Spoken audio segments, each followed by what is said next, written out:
Hello, everybody.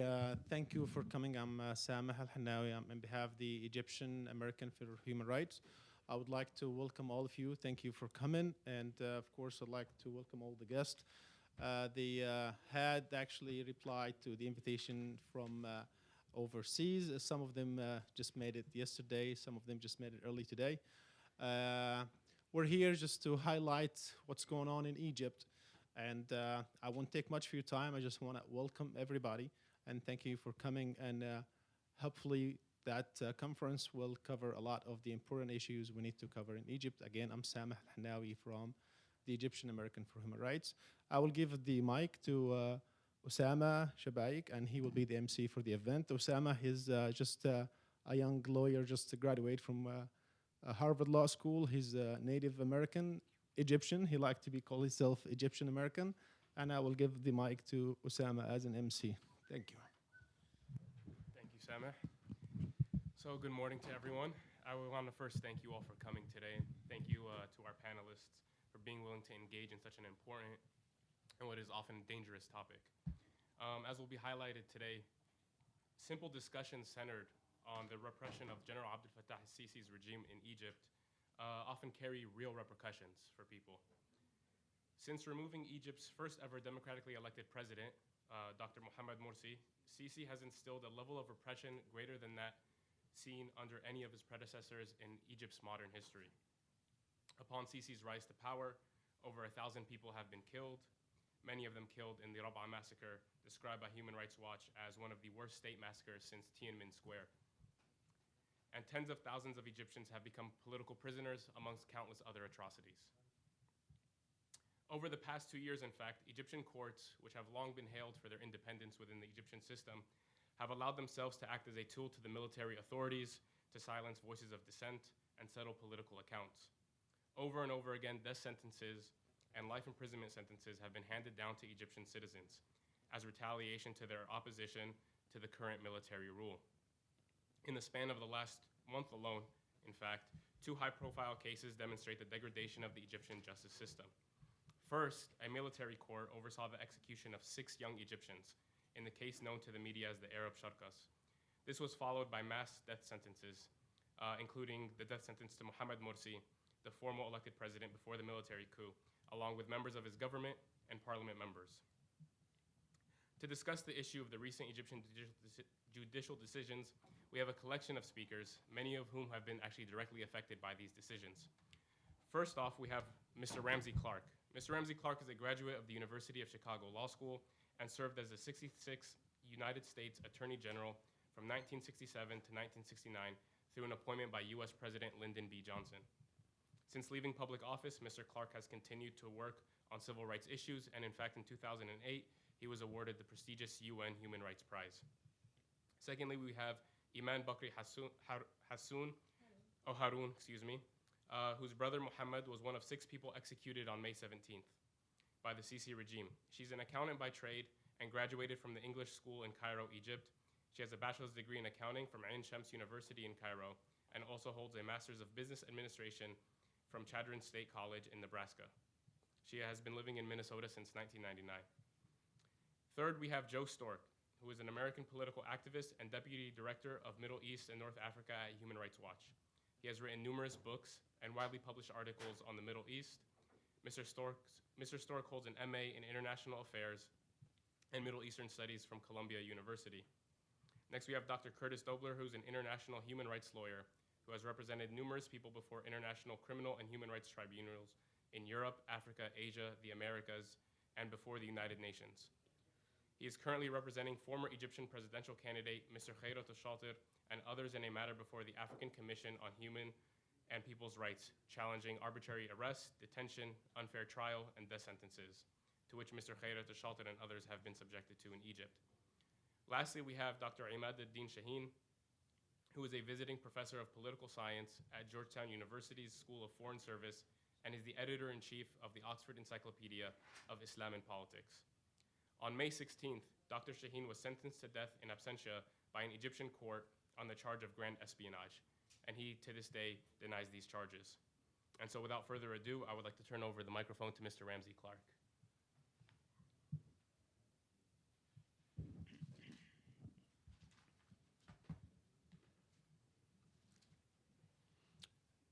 It's sad, but perhaps important truth about our times that a country with as long and great a history as Egypt would fall into a military dictatorship and the erosion of individual freedom and rights and the difficulties that we've seen growing rapidly just even in the last year. We were there a year ago, April, and things weren't perfect then, but it was picnic time compared to now. As we've seen a clampdown, people living in fear. Even then, we'd have to drive some hours to go out and find the wives and families of men who were either in prison or in hiding, or hiding in prison.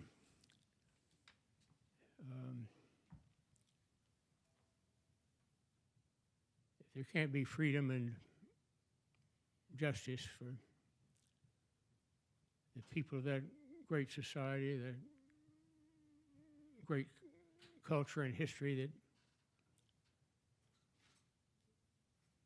makes Texas look like a new movie. Then what's the future to be?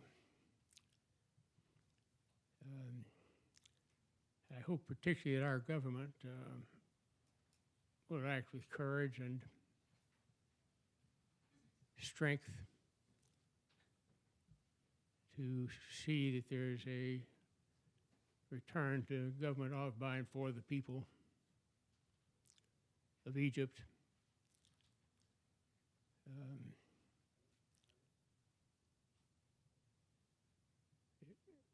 This doesn't have to be. And the lives of all of us are affected by it, even though we may not be aware of it, the confusion and activity of our society and culture. But Egypt matters. It matters because of its incredible history, because of its deep culture, and because of its good people. And we as Americans have the duty to see that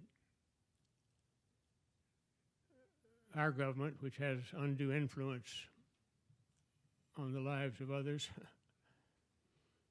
exercises that influence for the benefit and well-being of the people of Egypt. And we as Americans have a moral duty to see that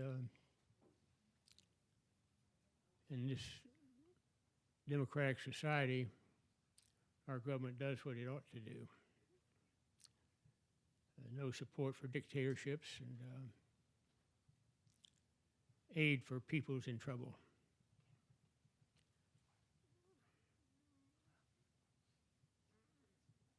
That's it. Thank you, Mr. Clark. I'm speaking on the role of the U.S. government. And up next, actually, we have Ms. Iman, so feel free to proceed.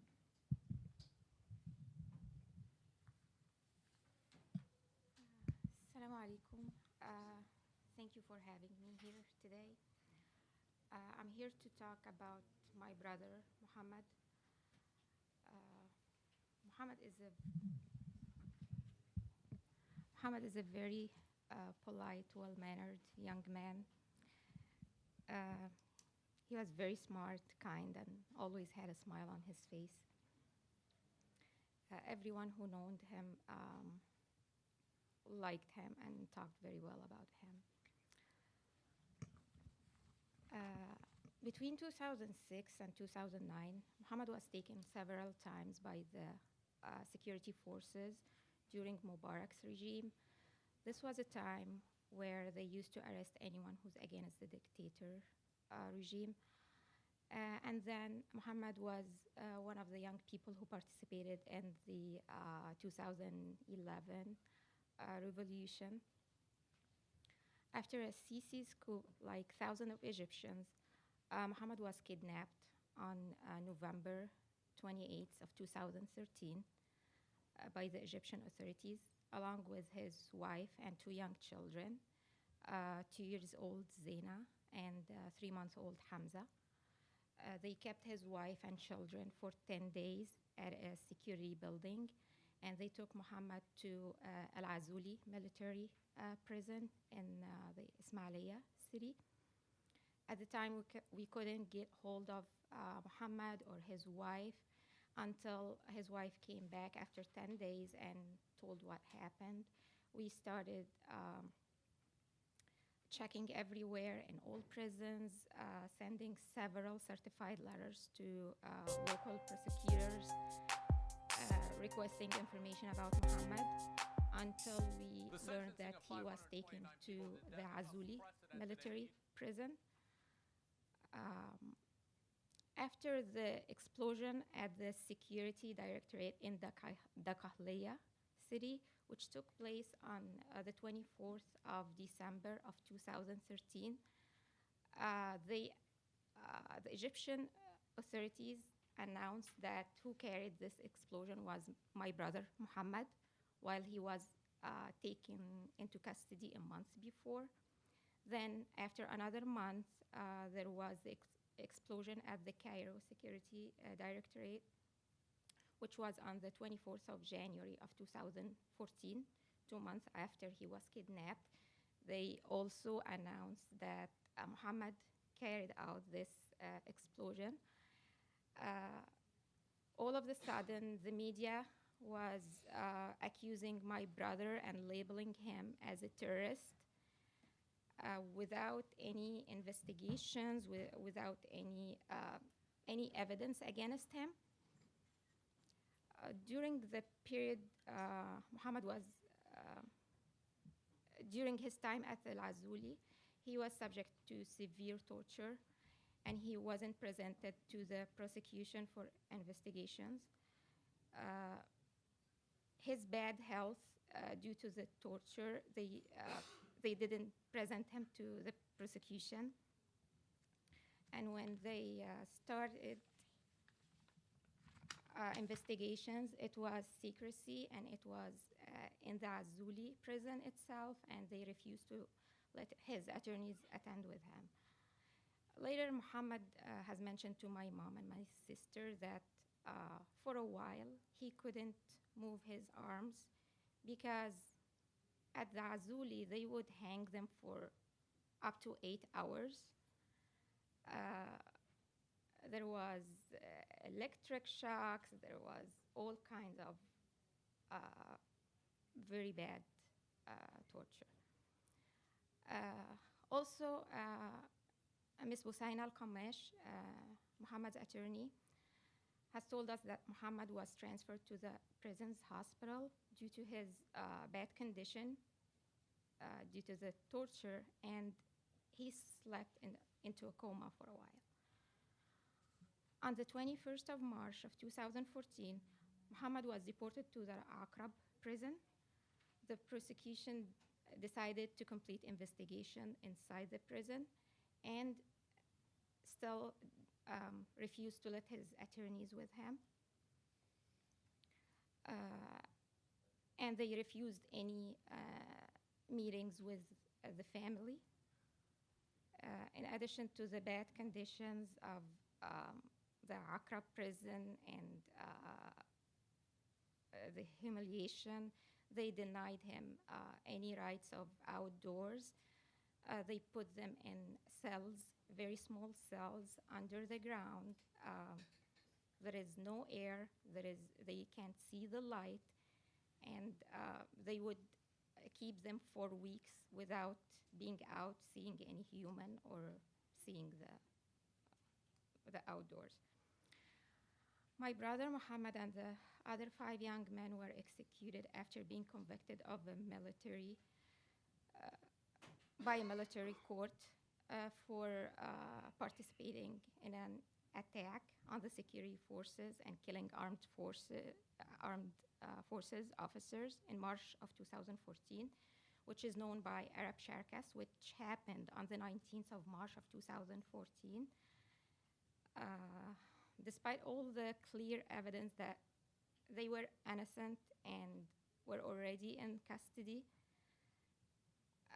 they accused them of this crime. The court also refused the appeal. No visits were allowed, and the first time my family got to see Muhammad was in June of 2014, when it was the first court.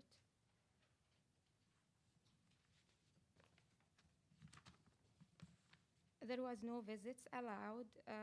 The only visit was 3 months before the execution. It was in February, and they got to see him for only 20 minutes. After waiting, they went 7 a.m. in the morning. They didn't get to see him until 2 p.m. It was very short, and my brother felt so bad for them and for my mom. She's not young to wait all this time standing up on her feet. So he asked them not to come visit him again. Regarding the execution, families weren't notified of the date of the execution, whereas according to law, they are supposed to receive a warning a day before, but most families heard about the execution after it happened.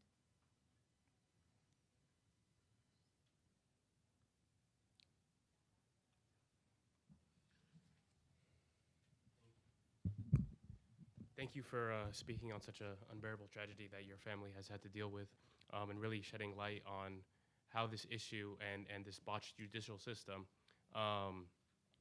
has really affected and impacted so many people within Egypt, and has impacted them in such a real way that many of us often are unable to relate to. So thank you for sharing your story with us. And next, actually, we will be going to a short video that sheds some light on some of the recent events in Egypt.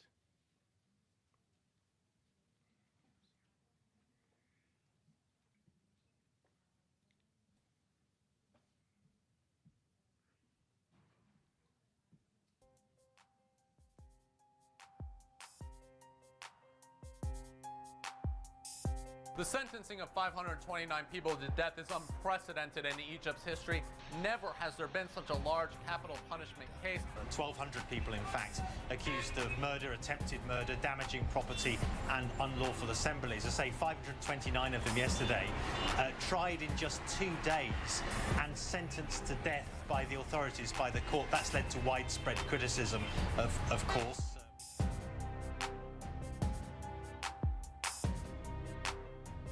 Astonishingly, the trial today, by many accounts, lasted only several minutes.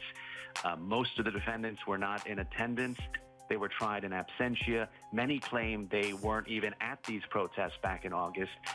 International journalists were not allowed in. And at this point, it's not clear if the judge saw any evidence or heard any arguments. And that's why we're seeing a lot of outrage on social media and outside the courthouse.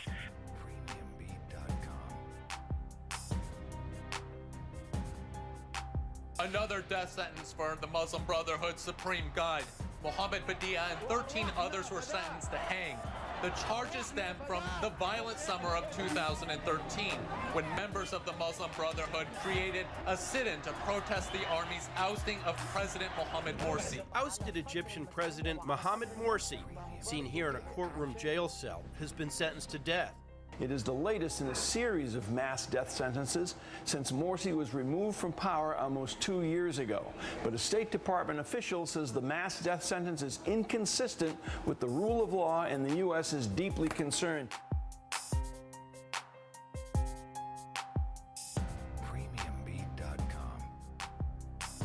the case of the man sitting next to me, Emad Shahin, one of Egypt's leading political scientists, and also someone, if you're following the news, who was sentenced to death a few days ago by an Egyptian court, along with former Egyptian President Mohamed Morsi and more than 100 other people. One of the things that struck me when I was reading the reports is just how incoherent and confused the Egyptian judiciary seems to be with this mass death sentence, because two of the people who were condemned are dead. Yes. Yes. One of them is in an Israeli jail, so he couldn't be charged with the crime that they claimed he committed. Who's in charge in Egypt? I mean, do they not even have the simple competency before they issue the death sentence to see whether these people are alive or dead? So up next, we have Mr. Joe Stork, from the Human Rights Watch, who will be speaking. Thanks very much. Thanks for organizing this timely event, and thank you all for coming. Next week will be the first anniversary of Abdel Fattah al-Sisi's period as presidency. He was inaugurated a year ago next week. Anniversaries, even terrible anniversaries like this one, are a good time to kind of look back and assess where things stand. And in just less than a month's time, it'll be 2 years since Mr. Sisi seized power in the coup that you've already heard about, and which I'm sure you recall. So since taking office, just to look at the last year, we can say that Mr. Sisi has presided over really flagrant and systematic abuses of human rights, unparalleled for at least several decades, at least half a century. Iman Bakry outlined really the key areas in which the problems lie, just in terms of what happened only to her brother, a single individual. I'm going to kind of step back and try and paint a somewhat bigger picture. Useful to recall, Mr. Sisi's been ruling by decree for this year. There is no elected parliament, not yet anyway, and who knows when there will be. Mr. Sisi seems quite content that they're to be operating, flying solo, so to speak. He's continued a policy of near total impunity for security forces that have been responsible for the killings of well over 1,000 protesters, most of them peaceful protesters, in the summer of 2013 after he seized power. He's been issuing, as president, a raft of draconian legislation that severely curtails civil and political rights, effectively erasing all of the gains of the 2011 uprising, and really actually erasing some of the progress, that openings that had been in place under his predecessor, Hosni Mubarak. This is not just my view. Last month, the National Council for Human Rights, a quasi-official Egyptian organization appointed by government officials, released its annual report in which it stated, quote, "The right to life has witnessed horrible deterioration in 2013 and 2014.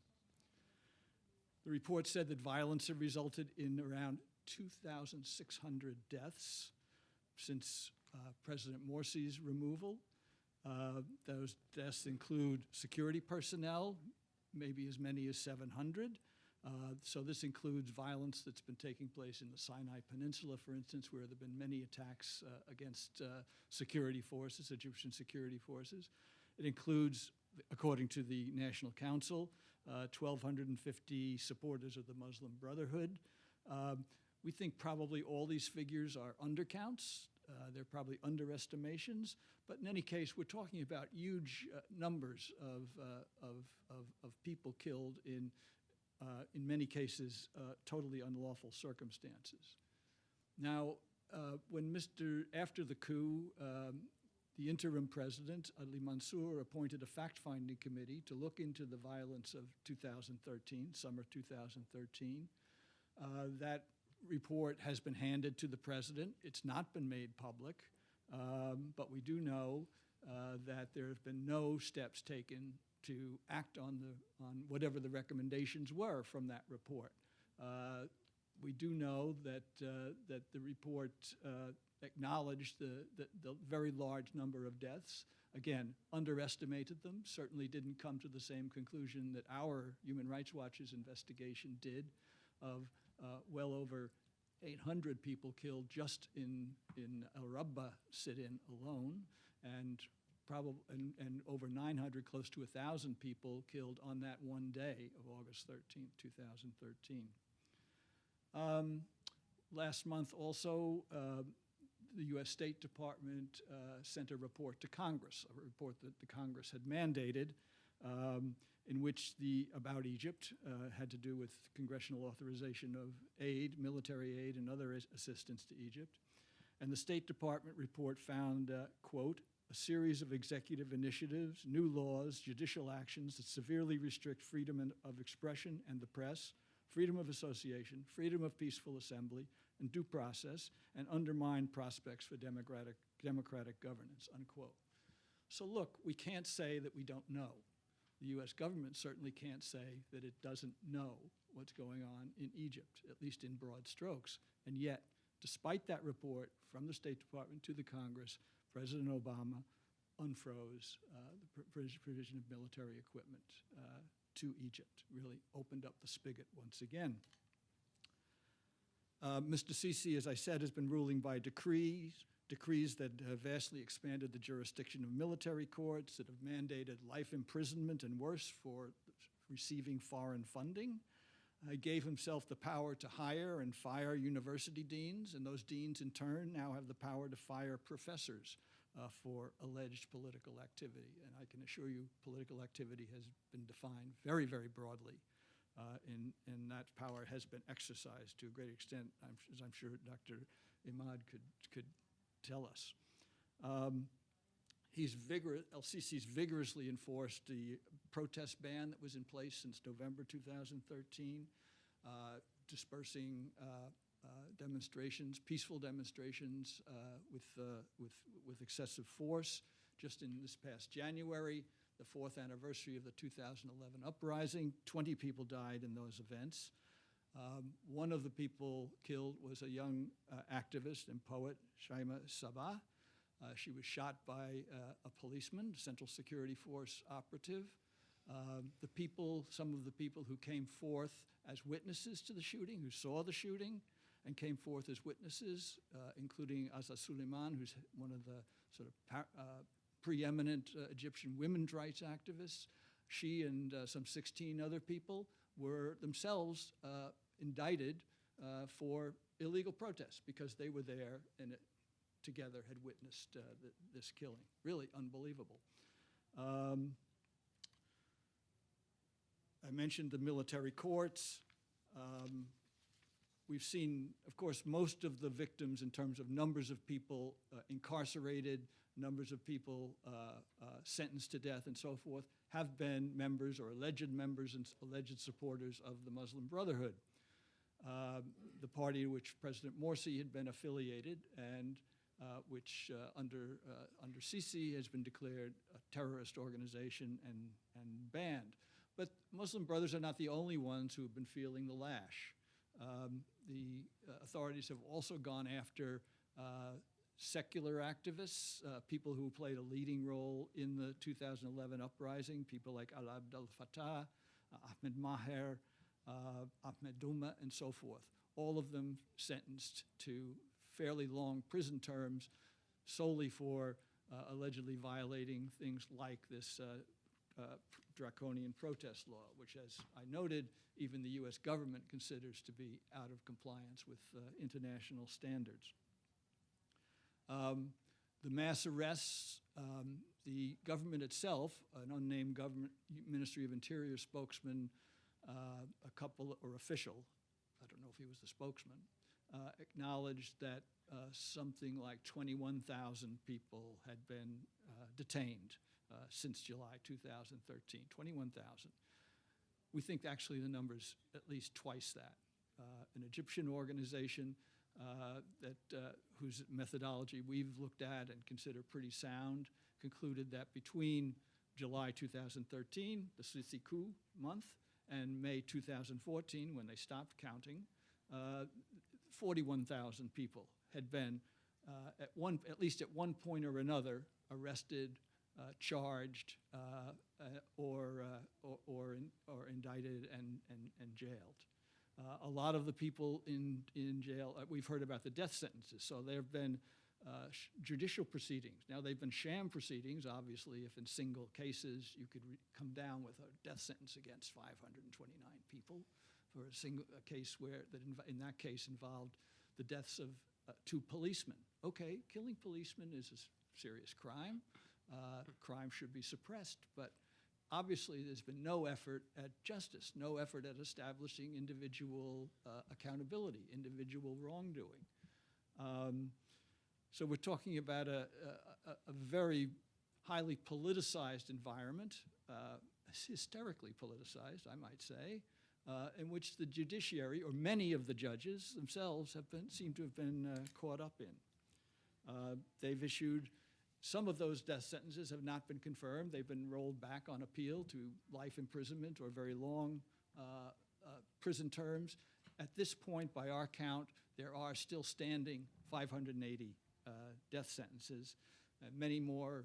And of course, the character of those trials I just referred to that resulted in death sentences, let's not forget what that says about a judicial process that's been arresting and sentencing and incarcerating upwards of 41,000 people. So even if they don't get the death sentence, they're people who very likely shouldn't be in prison at all.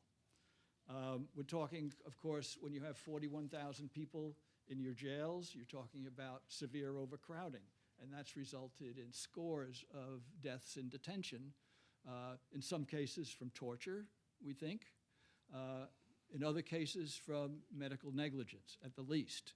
The severe overcrowding means that now the Egyptian authorities are using ordinary police stations as places in which to hold people, military bases, other unauthorized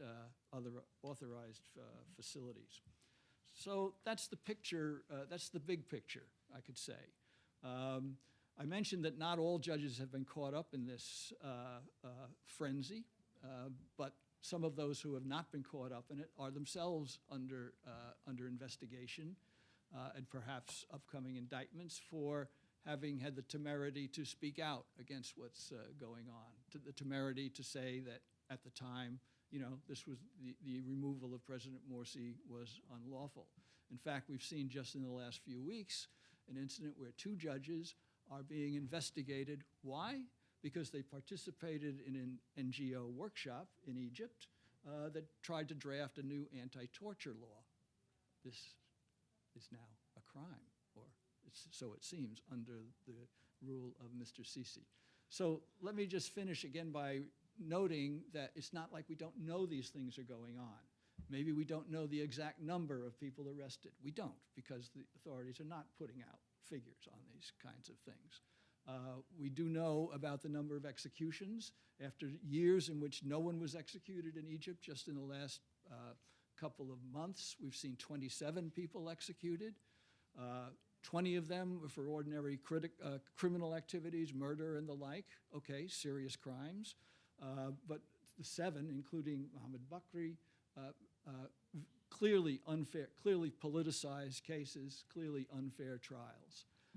So we're looking at a situation that's quite drastic. We do know what's going on, at least in broad strokes, and certainly events like this need to continue, and the word needs to get out, not only to President Obama, the White House, the executive branch, but also the Congress, where there's all too much support, in my view, for President Sisi's regime. Thank you.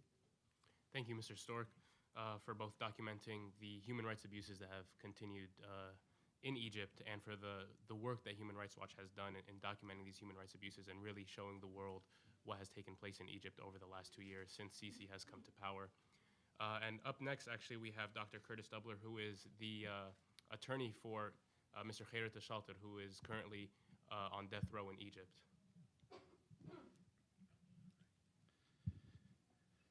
Thank you very much. and thank you for organizing this meeting, which I think is important to continue to draw attention to the situation in Egypt. My colleague, when I was working as of consultal office in Sudan, used to always start his meetings when we met with the government. My colleague Ghazi Soliman, whose brother was actually a government minister, by saying, Mafi Khanun, Mafi Hakal Insan, which means without law, you have no respect for human rights, essentially. And I think that that's probably a apt way of describing the situation right now in Egypt.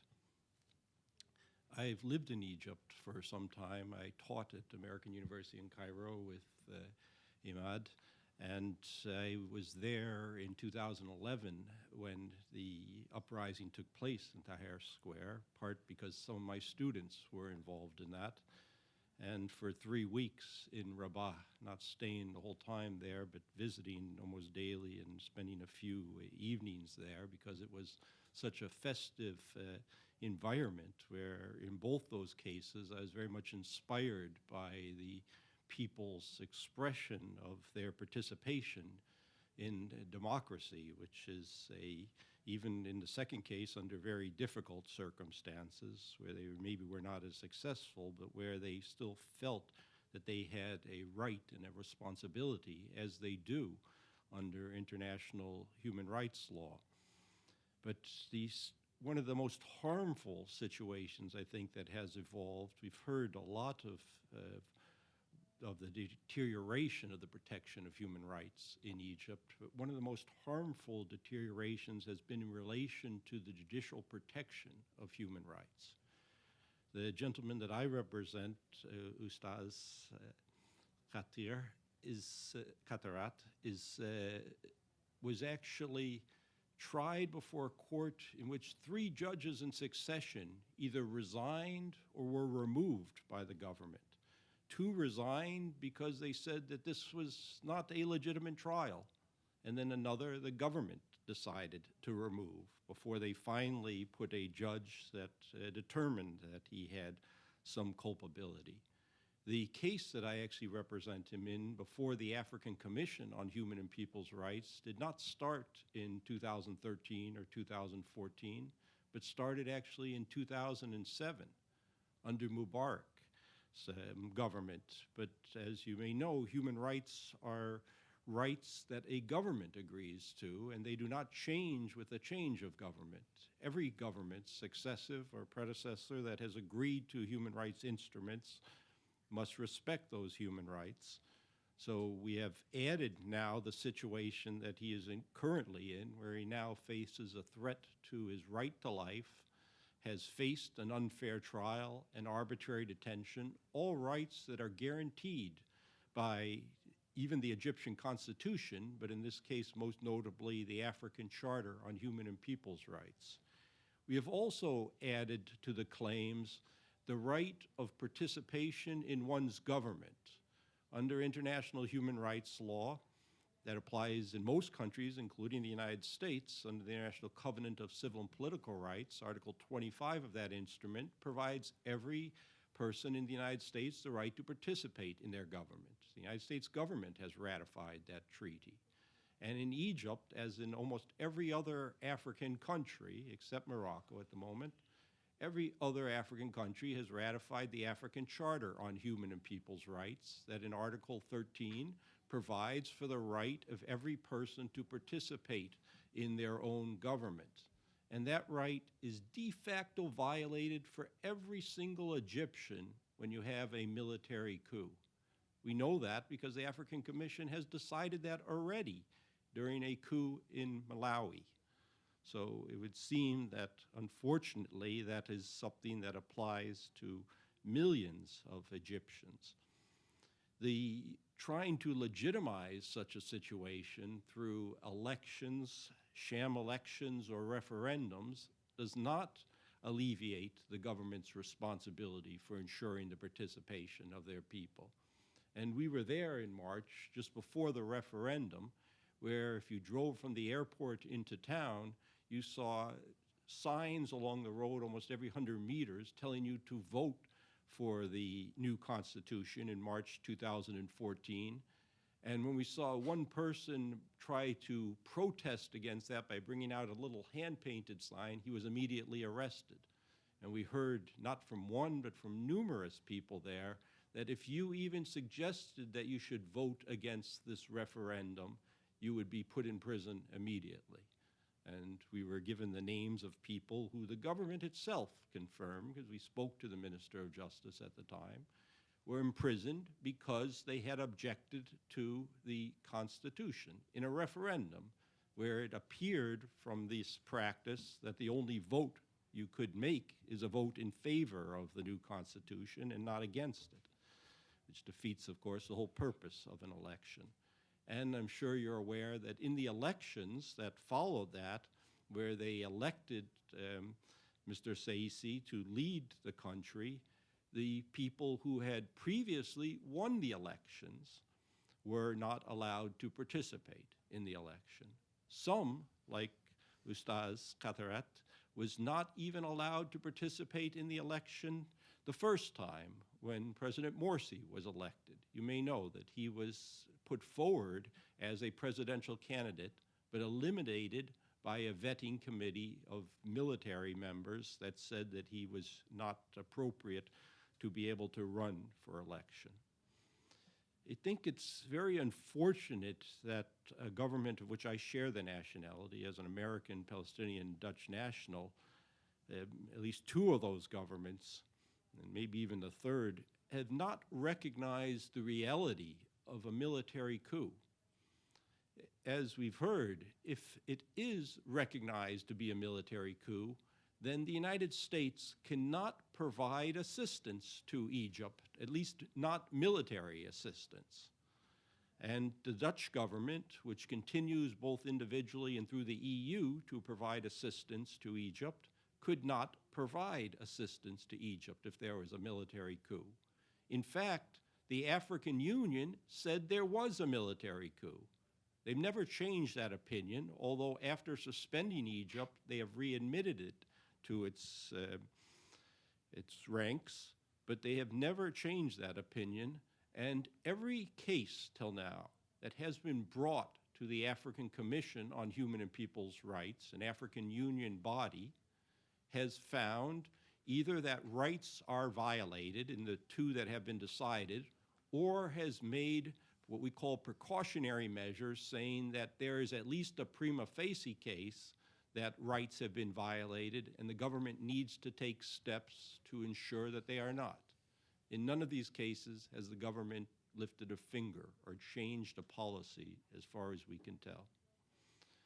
Nevertheless, we hope that perhaps in a situation where the domestic mechanisms for the protection of the rule of law are not functioning because judges are harassed, removed, intimidated, replaced when they do not decide the way that the authorities wish them to decide, we hope that Egypt, as a country that has submitted to the jurisdiction of the African Commission on Human and People's Rights, will respect the decision of that commission, and that that commission will find that these human rights have not been respected and must be respected. But I think that will only happen if there is significant pressure both from outside Egypt as well as far as can be from inside Egypt to ensure that the rule of law is respected. And the country that we're in right now is a very important actor in applying that pressure, not to interfere even with the domestic politics of Egypt, but merely to ensure that Egypt, the government of Egypt, abides by the international obligations that it itself has voluntarily undertaken and continues to admit are legal obligations applying to it. Thank you very much. Thank you for shedding light on some of the legal issues and the current state of rule of law in Egypt, or lack thereof, in fact, and what can be done to reverse that status. And next we have Dr. Emad Shahin, who is one of the over 100 defendants who were recently sentenced to death in Egypt. So without further ado, Mr. Shahin. I wish to thank, of course, in the beginning, the American Egyptians for Human Rights for organizing this event. And I will not focus on my case because I feel it's not personal. It's not about me. I'm just one among at least hundreds of Egyptians who voiced their dissent against this regime and have been condemned to death. And also I feel that this opportunity should be utilized to shed light on those pending cases that are still suffering, are still exposed to great danger as we speak. As for me, I consider myself, lucky, and I was sentenced in absentia. However, there are those who are languishing in jail, being exposed to torture, to rape, and also there is a regime that is committing and continues to commit acts of grave human rights violations, crimes against humanity, and I believe it's being rewarded by the United States and by the European governments. And this has to stop. This regime has to stop. It is acquiring and developing all the traits of fascism, and I'm a political scientist. I'm not saying just hyperbolic rhetoric, but all the symptoms of fascism are being developed as we speak. The cult of personality, this person that's larger than life, and the savior, the redeemer, as he was described, often by the media, and the person that people wished that his star will make Egyptian women pregnant with his star. That's exactly the poetry that was said to him. So we have here an intense cult of personality that's being developed and is getting very dangerous. The second, of course, trait of fascism that Egypt is developing and Sisi's regime is developing right now is, of course, the glorification of the state and the military itself as an establishment. And that, of course, we all know. This is exactly what countries like Italy, like Germany, in the 40s, 30s, and 40s developed. You are, as a citizen, in the service of the state. And this is exactly what Sisi has been demanding of the population, to give him a mandate to kill, and at the same time to turn citizens, Egyptians, citizens, into informants to the state, to inform about each other, the big brother syndrome. A third, of course, issue is, of course, intense propaganda, brainwashing, intense brainwashing, and using the media in order to foment polarization, escalation, and dehumanization of the other. Finally, the elimination, purification. The word purification, and I've done research on this, has been used consistently to describe the best way to deal with opponents. Even phrases like the final solution, the German solution, have been used consistently by academics and by university professors who are pro-coup. I know we have bored you with numbers. For me, these are not, the following what I'm going to say are not numbers. These are pending cases that need immediate attention from all of us, from the international community, and for everyone who's really concerned about his or her own humanity as a human being that should come to the help of others who are suffering. Now, these are, of course, Mr. Stork and others mentioned a lot of numbers. They are all documented and all verified. I'm just going to mention maybe some other numbers that need our attention.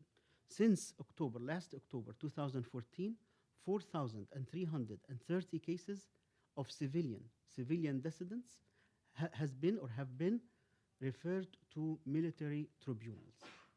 4,330 civilians have been referred to military tribunals. These are not tried by courts or their peers, by military tribunals, and we all know.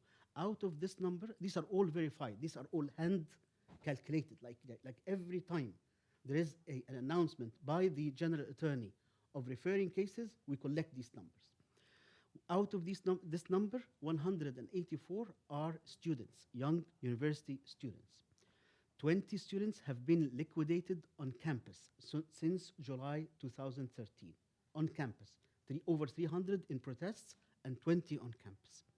Now, 479 cases sentenced death sentences have been approved, returned from the Grand Mufti, and they are pending on the death roll right now. Out of 1,480 referrals to the religious authority, highest religious authority, to decide whether they should be executed or not. And of course, as you all know, the 122 cases, the latest ones that we are having this conference about, are still, of course, pending, or we don't know still. The decision will be June 16, has been postponed to June 16. 7 has been executed, of course, as has been mentioned. Now, 269 cases of death in Communicado has taken place since the removal of Morsi. 269 cases of death in prison, people who have been detained in prison, has taken place until now. For the first time in Egyptian history, and we checked with historians, very renowned historians, for the first time in Egyptian history, 25 cases of female protesters have been referred to military tribunals. This has been unprecedented. 25 cases, some of them have been already sentenced, and the date was May 19th, 2015.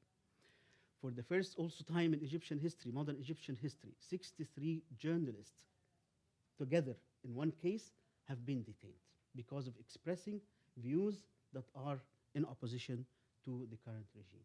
12,000 prisoners are now in detention without trial, without charges, and some of them have exceeded 600 days, over 2 years in prison. So this is, of course, a situation that one has to shed light. I'm sorry for the repetition, but I'm going now to focus on something in a new phenomenon that it's reminiscent of Latin America in the 1970s, which is what we call forced disappearance, and death squad, the emergence of death squads. Now, on May 19th, an engineering student from Ain Shams University, Islam Atito, was abducted from outside his faculty after taking his exam, finishing his exam, on the day of his exam. And then, before being found killed in a desert road northeast of Cairo. This is a very famous case. And his name is Islam Atito. And that was May 19th. On June 1st, a few days ago, as we speak, a few days ago, Ahmed Taha Khattab, engineering student, was kidnapped on his way back home. He appeared 4 days later in Badrashain Attorney District, brutally tortured. On June 1st, Isra Al-Tawil, Omar Mohammed, and Suhaib Saad were kidnapped from Maadi Corniche. Isra is 23 years old, photojournalist. She was injured by gunshot while covering the protest that commemorated the 25th January Revolution anniversary in 2014. She is physically impaired and she cannot really move freely. So, but still, she was abducted, and until now, there's no news about their whereabouts. On June 4th, 2 days ago, Muhammad Basha, 6 April movement, a member of the 6 April movement, was kidnapped from Sheikh Zayed, and no one knows where he is until now. So we're talking actually about new developments that are taking place, and of course, they all coincide with the June 30th anniversary and the concern and insecurities of this regime about possible uprising that might take place. Now, I would like to conclude with a very simple statement about the role of the United States and the Europeans. Now, very simply put, the United States and the EU cannot have it both ways. They cannot reward oppressors, receive them, military generals, coup leaders, receive them in state visits, official visits in Germany, here. They cannot describe them as promoting or restoring the democratic process in Egypt, and arm them, finance them, and then on one hand, and on the other hand, claim to be advocating democracy. You cannot have it both ways. Exactly. What's needed, at least call things as they are. Call a coup when a military coup takes place. Maintain the minimum standards of human rights. The minimum standards, not like the ones that are practiced even in democratic societies, but minimum standards of rule of law and of respect for human rights. And finally, of course, not to reward military generals and coup leaders. I think these are, like minimum requirements for humanity and for restoring human dignity, and also for preventing the situation in Egypt from deterioration. And this is very important. It's not very remote issue. It's not, like Egypt far there. No, this is something that can come back and haunt the United States and the European. We're talking about the root causes of radicalization, of the emergence of ISIS-like groups. This is exactly the way to do it. This is the approach that Sisi is doing, pushing the country into violence and actually pushing youth and young into a cycle of counter-violence. This spiral of violence and counter-violence has to stop. What we need is democracy, rule of law, and some pressure. We need some pressure for these people to stop this endless approach and this spiral of violence and vicious cycle of violence. Thank you very much. Thank you, Dr. Shahin, for that overview of just a few of many of the cases that have come about in Egypt over the last 2 years and the role that the United States and other Western governments have played in supporting the Sisi regime. As we proceed, I'd actually like to pass it over now to Mr. Sameh Al-Hannawi. First of all, I want to thank all the respected guest speaker, and I feel so far everything is being covered, but I would like to introduce myself as an Egyptian attorney, and I would like to speak law. And in just a couple minutes, I'm not going to go through numbers again, but I would like to highlight some of the cases, the most important cases before the judicial system in Egypt. But I wanted to start with the Universal Declaration of Human Rights back in 1948, Article number 10, where it says, everyone is entitled in full equality to fair and public hearing by independent court. And before I even go to this article, I want to go to the Egyptian law, which is what's happening in Egypt, not just in violation of the international law or the Universal Declaration of Human Rights. It's actually in violation to the Egyptian law itself. I'm going to highlight 3 cases quickly.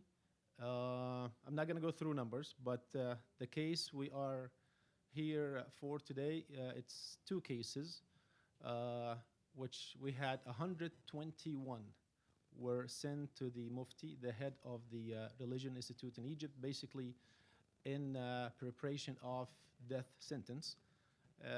And since Dr. Emad did not want to talk about himself, I'll mention his case. He was the suspect number 33 in this case.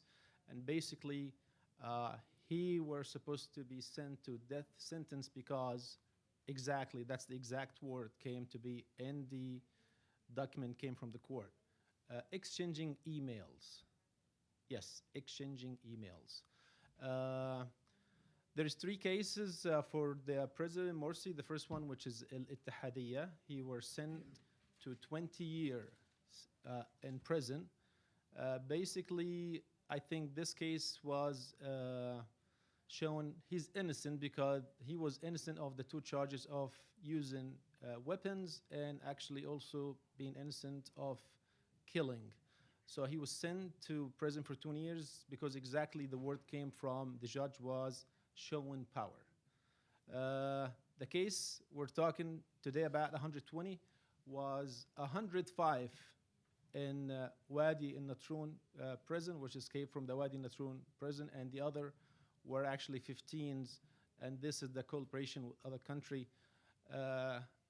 Always Egypt come to be first in history. One of the first time heard of that's a president was charged of collaboration with other country, and we all know that president will meet other presidents and will actually discuss international affair.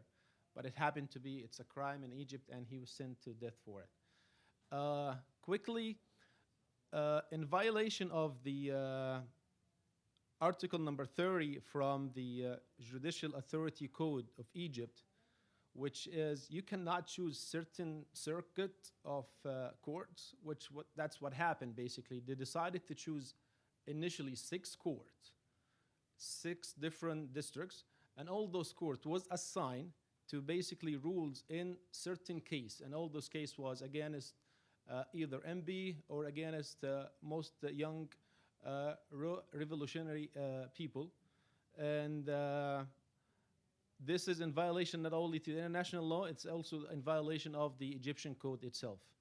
What happened, it's actually really, it's not a law. If we speak in law, a lot of cases, it's law, it's not there. If you can decide to send 530 people in a trial of less than 45 minutes, what's happening now, it's the absence of the all the guarantees for justice in Egypt.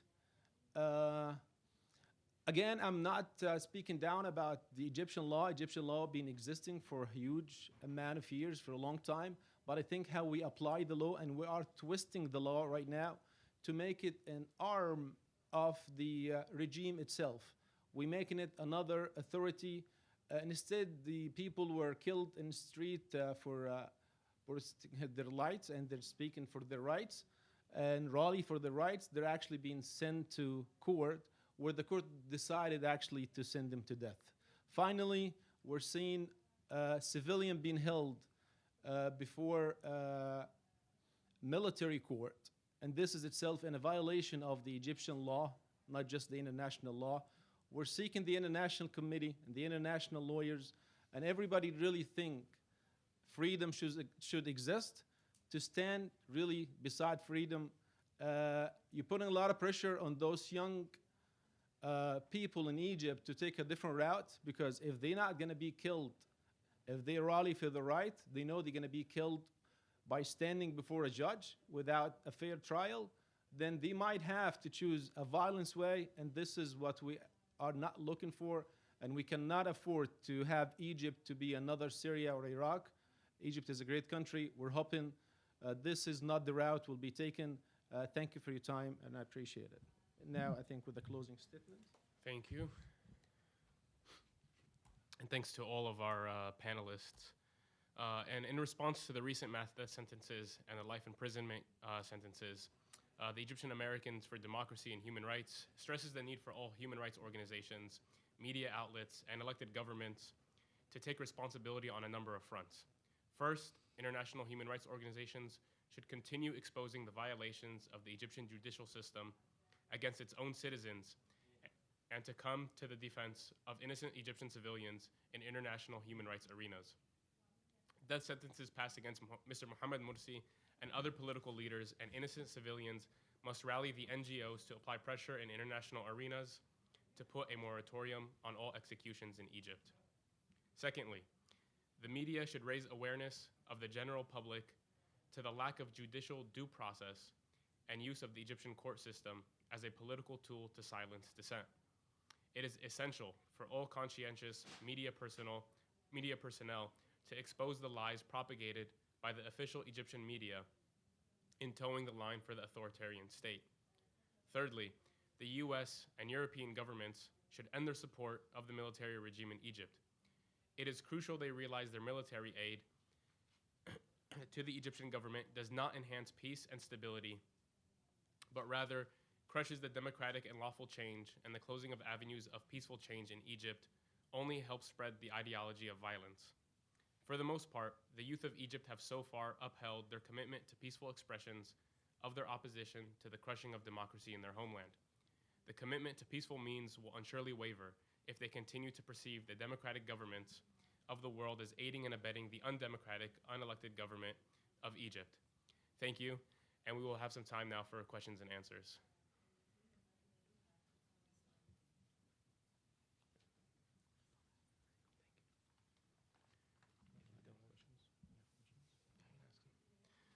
So I guess I can start it off with some questions. Specifically in regards, we have seen the Egyptian regime become more and more suppressing, to say the least, and whether or not we can see in the upcoming future an increasing number of death sentences, and what the future might hold, the near future might hold, at least for Egypt, if any of the panelists would like to speak on this issue.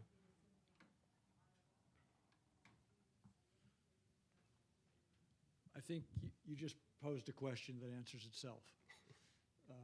We're looking at, as I think all of us in one way or another have said this morning, we're looking at a situation where we have a government, a president, who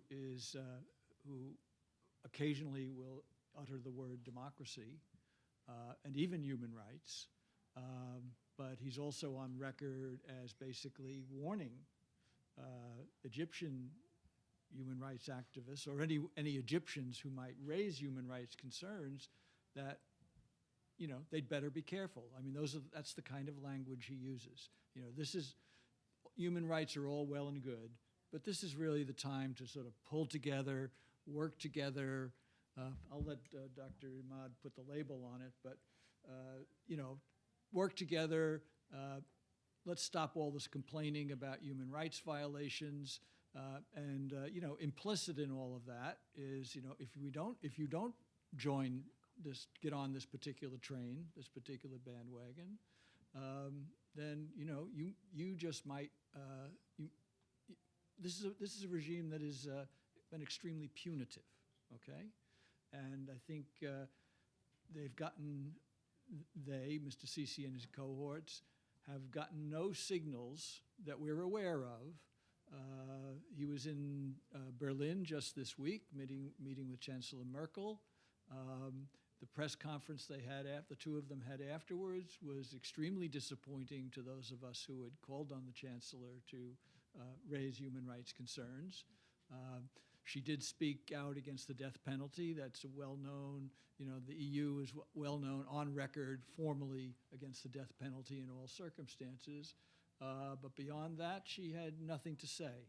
And we've got no signals that their private meetings were any different. And meanwhile, very large contracts are being signed with German corporations like Siemens. You know, business goes on. And I mentioned already in my brief remarks about the United States. And again, we've seen expressions of concern. That's often the word that's used from the State Department podium. Concern. We're deeply concerned about X. We're deeply concerned about Y. But you know, basically, I don't think it's an issue. So it's not that they don't know. I also don't think it's that they don't care. But they're simply, once again, as we saw under 30 years of Hosni Mubarak, subordinating human rights concerns, which they may really care about, but they care more, you know, about contracts. They care more about continuing a military relationship. And those, you know, as a government, United States, Germany, or what have you, you know, those are not unreasonable concerns. But the fact is that this continual subordinating, this practice of subordinating human rights concerns, when it comes to, you know, basic integrity of life, when it comes to torture, which is routine in Egypt once again, when it comes to now not only judicially mandated executions, but possibly the emergence of death squads and vigilantes. We're looking at a very dangerous trend, I think. The combination of what's going on in Egypt plus the lack of response from governments that matter. Well, I mean, in response to this question, I think Sisi's regime is sending several clear messages, and they all should be rejected. One, of course, to the Egyptian people themselves, and those who would eventually dare to oppose his regime. This is a very insecure regime, and it's trying to tell the Egyptian people that it can apply maximum force against any voice of dissent, and it can crush that dissent. So it's the first message to the Egyptian people is it's too risky to oppose that regime, and it can lead to death sentences and to harsh conditions, jail conditions. The second, of course, is to the international community, particularly the human rights organizations, that by which, or that message is that he's using these sentences as a bargaining chip. If they keep pressuring, at some point, he might be willing to comply and commute these death sentences into life imprisonment, for example, and appear before the international community, human rights community, as if he is complying and he's yielding to pressure and he's cooperating. And he needs to be rewarded after that cooperation by commuting these sentences. So he's into a win-win situation or game for him. Finally, the third message that should be rejected by the international community as well is to the US and the EU. He's sending a clear message to the US and the EU, testing their limit and their level of toleration of his abuses, human rights abuses, to see how far they are going to live with all this kind of violation that has been committed. So far, he has been doing very well. And so far, they have been acting as clear accomplices to what he has been doing. Very little response, very little condemnation. I've never seen a single European official condemn, even at the rhetorical level, condemn. They all express grave concern. But concern is not enough in situations like this. There are young people's life and people's life on the line here. And immediate action has to be taken. Thank you. In the end, I would like to thank everybody. Thank you very much for being here. I would like to thank all the speakers, especially who flew overseas to come to attend with us. Please give welcome thanks for everybody being here. Thank you very much. And again, I wanted to thank the Egyptian American for Human Rights for organizing such a great event. Thank you, everybody. Thank you.